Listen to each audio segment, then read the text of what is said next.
Paddington stared at the kitchen sink as if he could hardly believe his eyes. "My tooth's gone down the waste disposal," he exclaimed.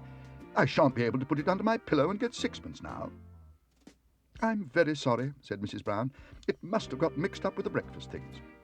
"It was my best tooth," said Paddington. "I've cleaned it twice a day ever since I first had it."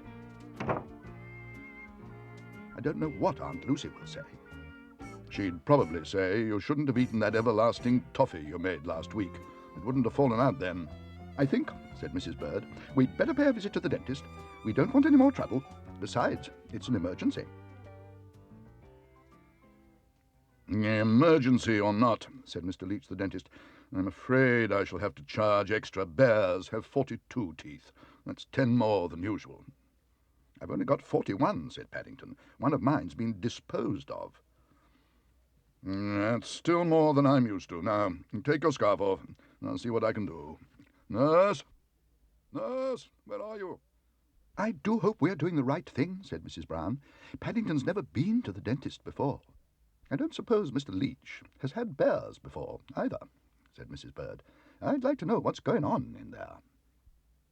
"You have a large piece of tooth missing," said Mr. Leach. "I shall have to make a new gold top for it." "A gold top?" exclaimed Paddington. "I thought only milk bottles had those." Mr. Leach decided to ignore the remark. "Now, don't forget," he said, "this will bother me much more than it does you."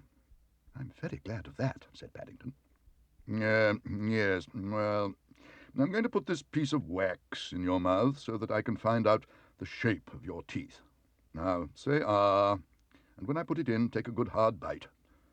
"I'll do my best," said Paddington. "Ah, very good. Now, once more, and don't forget, from now on, whatever happens, don't let go." "Ah," said Paddington. "Ooh!" cried Mr. Leach. "Ooh!" shouted Paddington excitedly. "Ow!" yelled Mr. Leach. "Ooh! Ow!" repeated Paddington, gripping harder than ever. "Ow!" "It's no good," said Mrs. Brown. "I can't stand it a moment longer." "Hear, hear," agreed Mrs. Bird. "What are you doing to that poor bear?" "Poor bear, poor bear! What about my thumb? Look! Look at it!" "Perhaps you'd like one of these toffees, Mr. Leach," said Paddington.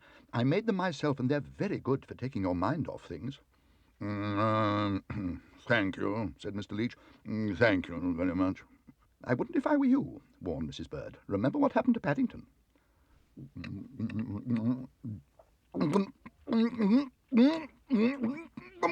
dear," said Paddington. "I think Mr. Leach is having the same sort of trouble with his teeth as I was with mine." "The sooner you get rid of those toffees, the better," said Mrs. Bird.